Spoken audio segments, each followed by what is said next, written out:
इस वीडियो में हम लोग समझने वाले हैं कि लाइक ऑपरेटर क्या होता है और लाइक ऑपरेटर कैसे काम करता है और कब उसे यूज लेना होता है। साथ ही साथ हम लोग समझेंगे कि वाइल्ड कार्ड्स क्या होते हैं लाइक ऑपरेटर के साथ। So guys once again welcome to WS Cubetech, my self गिरी। और चलिए शुरू करते हैं और समझते हैं कि लाइक ऑपरेटर क्या होता है। इस लाइक ऑपरेटर कुछ इस तरीके से काम करता है। ये सपोज हमारे पास एक यूजर्स की टेबल है और इसमें कुछ यूजर्स के नाम है। ठीक है, ये यूजर्स के नाम है और ये उनके रिस्पेक्टिव ईमेल्स हैं।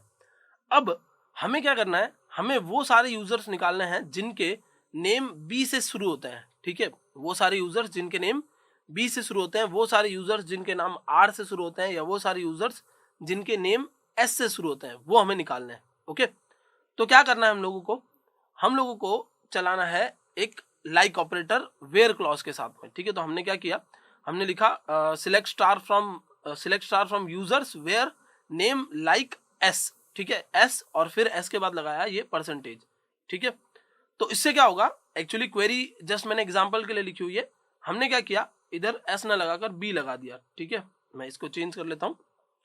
तो मैंने लिखा बी और फिर परसेंटेज।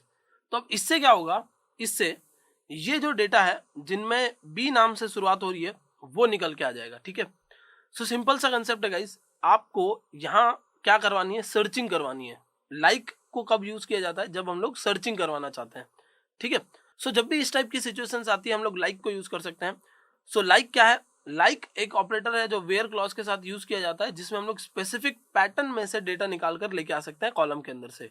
ओके, तो स्पेसिफिक पैटर्न में से डेटा निकालने का जो मतलब है वो क्या होता है।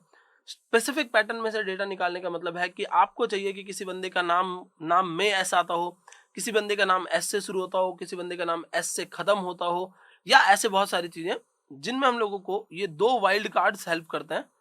ठीक है, ये जो दो हमारे वाइल्ड कार्ड्स हैं ये हेल्प करते हैं, और ये वाइल्ड कार्ड्स में सबसे पहला वाइल्ड कार्ड है परसेंटेज वाला सिंबल और दूसरा वाइल्ड कार्ड है अंडरस्कोर। ठीक है, अंडरस्कोर और परसेंटेज का काम क्या है, तो अंडरस्कोर और परसेंटेज कुछ ऐसे काम करते हैं। परसेंटेज कहता है कि आप ये बता रहे हो कि जब जहां पर आपने परसेंटेज लगाया उसके बाद या उससे पहले एक, दो या मल्टीपल कैरेक्टर्स हो सकते हैं और जीरो भी हो सकता है। ठीक है, तो ये है परसेंटेज का लॉजिक। अंडरस्कोर क्या कहता है, अंडरस्कोर कहता है कि जब आप सिंगल कैरेक्टर की बात कर रहे हो, एक कैरेक्टर की जब आप बात कर रहे हो, तो आप अंडरस्कोर को यूज करोगे। सो अभी में भी आप लोगों को थोड़ा सा ये कंफ्यूजिंग लगा हो, बट नेक्स्ट मैं आपको एक एग्जांपल समझाता हूँ और उसके थ्रू आपको और अच्छे से समझ में आ जाएगा।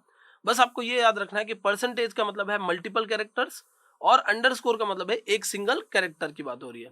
ठीक है, और यूज किसके साथ किए जाएंगे, लाइक ऑपरेटर के साथ, और लाइक ऑपरेटर स्पेसिफिक पैटर्न को सिलेक्ट करने का काम करता है। तो चलिए देखते हैं। और ये कुछ पैटर्न्स हैं और इनके साथ में जैसे मैंने लिख रखा है लाइक ए परसेंटेज, तो इसका मतलब मैं क्या बोल रहा हूँ, वो नाम निकाल के लाओ जिसकी शुरुआत ए से होती हो। ठीक है, जिसकी शुरुआत में ए आता हो। जैसे अंकुर लिखा है तो शुरुआत में ए आ रहा है, आशीष लिखा है तो शुरुआत में ए आ रहा है। ठीक है, वो नाम जिनके शुरुआत में ए आता हो। फिर मैंने बोला कि वो नेम निकाल के लेके आओ जिसके लास्ट में ए होता है। परसेंटेज ए का मतलब है कि आगे कुछ भी हो सकता है, चलेगा, आगे कितने भी कैरेक्टर्स हो सकते हैं, चलेगा, लेकिन पीछे क्या होना चाहिए, पीछे ए होना चाहिए। तो जैसे सपोज हम लोगों ने रिया लिखा तो इसमें पीछे ए आ रहा है। ठीक है, तो ये कुछ स्टूडेंट्स के नाम हो गए जो हम लोग निकाल के लेके आ रहे हैं। ठीक है, हमारे पास जो पीछे स्टूडेंट्स थे, इनमें से भी अगर किसी का नाम ए से शुरू हो रहा होता या किसी का नाम ए पे खत्म हो रहा होता, तो वो भी हम लोग निकाल कर लेके आ सकते थे। ठीक है, तो ये है तरीका पीछे जो कैरेक्टर है यानी एंड्स विथ को निकालने का या एंड्स विथ का पैटर्न बनाने का। अब जैसे हम लोगों ने बोला कि हम लोग ये चाहते हैं कि जिसके नाम के बीच में ओ आर आता हो कहीं पर भी। ठीक है, नाम में आगे कुछ भी आ रहा हो, पीछे कुछ भी आ रहा हो, बीच में ओ आर आना चाहिए। ओके, तो वो निकाल के लेके आओ। तो आगे और पीछे आपने परसेंटेज लगा दिया। आगे पीछे परसेंटेज का मतलब है कि आगे कितने भी कैरेक्टर्स हो सकते हैं, पीछे कितने भी कैरेक्टर्स हो सकते हैं और कोई भी कैरेक्टर्स हो सकते हैं।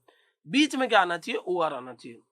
ओके, तो ये हो गया आपका एनी पोजीशन के लिए, ये हो गया एंड पोजीशन के लिए, और ये हो गया स्टार्टिंग पोजीशन के लिए। तो तीन चीजें यहां पर आ गई। नेक्स्ट जो हमारे पास है वो है अंडरस्कोर। अंडरस्कोर का काम है कि आप जब भी कुछ डेटा ढूंढ रहे हो तो आप क्या बोल रहे हो, आप बोल रहे हो कि आगे कोई भी कैरेक्टर हो लेकिन आर जो है वो हमेशा कहाँ होगा, सेकंड पोजीशन पर होगा। आगे कुछ भी हो सकता है, जैसे कि सपोज आपने लिखा टी आर। ठीक है, और फिर मैं ये एक टेबल रो यानी टेबल रो टैग है, ठीक है। मैं फिर कुछ भी ऐसे XR लिख देता हूँ, WR लिख देता हूँ, VR लिख देता हूँ। तो इन सब में क्या है, R जो है वो कौन से पोजीशन पर है, सेकंड पोजीशन पर। पहली पोजीशन पर कुछ भी हो सकता है, एनीथिंग कैन बी देयर। तो ये है _R और फिर पीछे परसेंटेज, तो आगे और कुछ भी लगाया जा सकता है, ठीक है।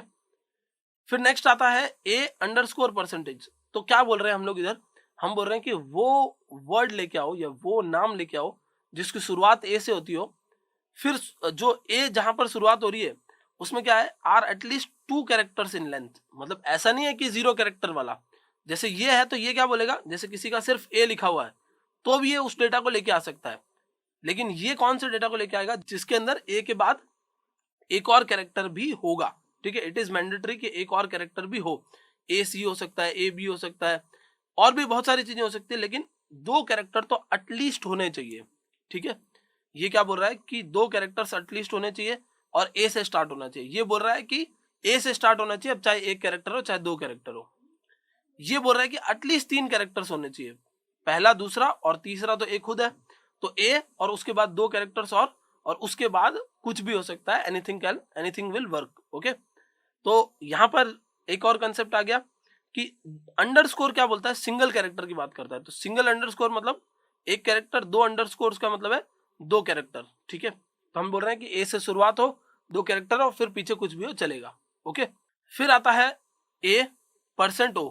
तो इसका मतलब है starts with A and ends with O, okay. शुरुआत कहां से होनी चाहिए, A से होनी चाहिए, और खत्म कहां पर होना चाहिए, O पर होना चाहिए। तो आप चाहें तो इस चीज का वीडियो को पॉज करके एक स्क्रीनशॉट ले सकते हैं या इस चीज को नोट करके रख सकते हैं, और इसको जब आप प्रैक्टिस करेंगे तब आपको ये चीजें और अच्छे से समझ में आएगी।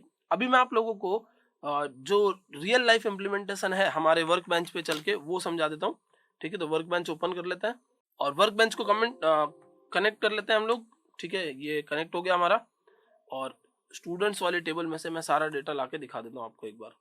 ये देखिए, ये स्टूडेंट्स की मैंने क्वेरी चलाई और ये सारे स्टूडेंट्स का डेटा है, बहुत सारे स्टूडेंट्स का मेरे पास डेटा है।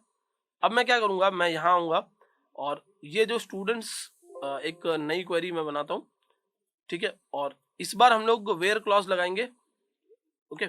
और यहाँ ऐसे लिखेंगे select asterisk from students and where, कहाँ से लाना है data, where name like, name is like, name equals to नहीं, नेम लाइक, और नेम लाइक में मैंने डबल कोट में डाल दिया A, ठीक है।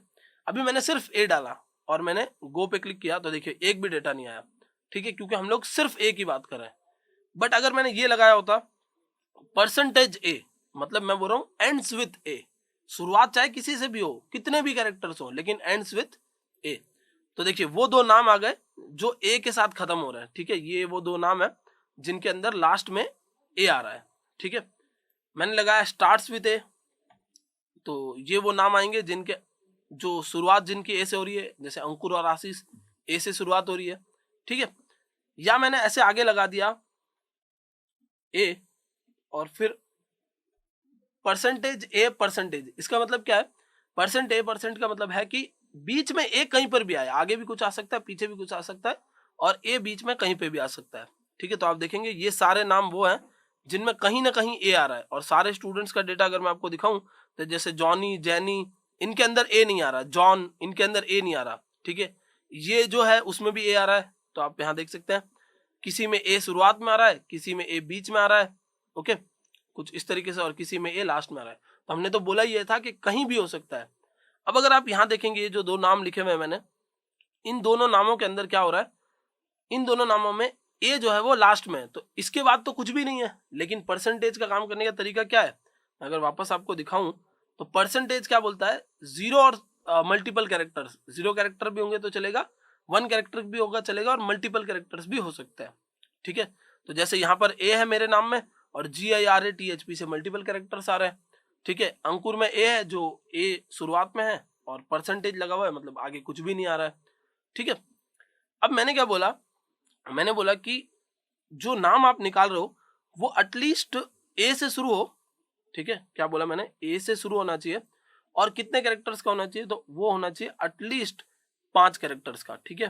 तो मैंने 5 बार अंडरस्कोर लगा दिया, ओके। A तो मेरा है ही, 1 2 3 4 4 बार मैंने अंडरस्कोर लगा दिया और गो पे मैं क्लिक करूंगा तो देखिए कौन सा नाम आ रहा है, अंकुर ही आ रहा है सिर्फ, क्योंकि वो 5 कैरेक्टर्स है। जबकि ए से शुरुआत तो आशीष नाम भी हो रहा है, बट कितने कैरेक्टर्स है, 6 कैरेक्टर्स है। और अगर मैं यहाँ पर परसेंटेज लगा देता और फिर मैं गो पे क्लिक करता तो अंकुर और आशीष दोनों का नाम आता, बिकॉज मैंने क्या बोला, ए से शुरुआत हो, बीच में एटलीस्ट 5 कैरेक्टर्स हो और फिर बाद में कुछ भी हो चलेगा, एनीथिंग विल वर्क। ठीक है, अगर मैं यहाँ से ये रिस्ट्रिक्शंस हटा दूं, ओके, और मैं परसेंटेज लगाऊं और आगे और पीछे, मैं चाहता हूं कि ए के आगे कोई कैरेक्टर हो, ए के पीछे कोई कैरेक्टर हो, उसके बाद कुछ भी हो। ठीक है, तो अब जब मैं यहाँ गो पे क्लिक करूंगा तो वो सारे नाम आ रहे हैं जिनके ए के आगे पक्का कोई एक कैरेक्टर तो है ही है। ठीक है, पीछे कोई एक कैरेक्टर तो है ही है। तो ये सारे वो नाम है जिनमें ए के आगे कोई ना कोई कैरेक्टर्स हैं। जैसे अगर आप यहाँ पर देखेंगे तो इस नाम में, ठीक है, ए सबसे पीछे आ रहा है तो पीछे कोई कैरेक्टर नहीं है। ठीक है, आशीष में ए सबसे आगे आ रहा है तो इससे आगे कोई कैरेक्टर नहीं है। अंकुर में ए सबसे आगे आ रहा है, कोई कैरेक्टर नहीं है। रिया में ए सबसे पीछे आ रहा है, कोई कैरेक्टर नहीं है। ठीक है, जबकि ये जो बाकी नाम लिखे हैं इन सब में क्या हो रहा है, इन सब में एक ए के आगे एक कैरेक्टर है और ए के पीछे एक कैरेक्टर है और इस तरीके से ये डेटा को निकाल कर दे रहे हैं। ठीक है, तो कुछ इस टाइप से आपको पैटर्न्स सोचने पड़ते हैं। जैसे अभी कुछ मैंने पॉसिबल पैटर्न्स यहाँ लिखे थे, कुछ मैंने और बनाए। बस आपको ये पता होना चाहिए कि ये सारी चीजें वर्क कैसे करती है, ये सारी चीजें कब यूज की जाती है, जब आप सर्चिंग लगाना चाहते हो। सर्चिंग का मतलब यह है कि सपोज आप जब गूगल पे टाइप करते हैं, जैसे आपने सपोज ये वीडियो अगर सर्च करके ढूंढा है या आप गूगल पे जाके WS क्यूब टैग लिखेंगे तो WS लिखते ही जो क्यूब टैग है आगे वाला वो सजेशंस में चलेगा और हो सकता है कुछ और चीजें भी साथ साथ में आती जाए। तो वो क्या हो रहा है, यूट्यूब के डेटाबेस में सर्चिंग चल रही है। WS लिख दिया आपने, फिर वो पीछे की लाइक सर्च चल रही है, आगे की लाइक सर्च चल रही है। तो so this is called searching with like. ठीक है, आप एग्जैक्ट सर्च कभी नहीं कर सकते, एग्जैक्ट सर्च करेंगे तो इक्वल्स टू लगाना पड़ेगा। हम लोग लाइक सर्च करते हैं। ओके, और लाइक सर्च करने के लिए कुछ इस तरीके से काम किया जाता है। सो गाइज, इस वीडियो में हम लोगों ने क्या क्या सीखा। सबसे पहले हमने सीखा है कि लाइक ऑपरेटर क्या है, कब यूज करना होता है, लाइक ऑपरेटर में 2 वाइल्ड कार्ड्स यानी परसेंटेज और अंडरस्कोर कैसे काम करते हैं और फिर या क्या काम करते हैं, और फिर हमने उसको प्रैक्टिकली इंप्लीमेंट करके देखा है। सो नेक्स्ट वीडियो में हम लोग ये समझने वाले हैं कि between and not between operators कैसे वर्क करता है MySQL के अंदर। सो आई होप गाइस ये कंसेप्ट आपको अच्छे से समझ में आ गया होगा। That's it for this video, thank you so much for watching.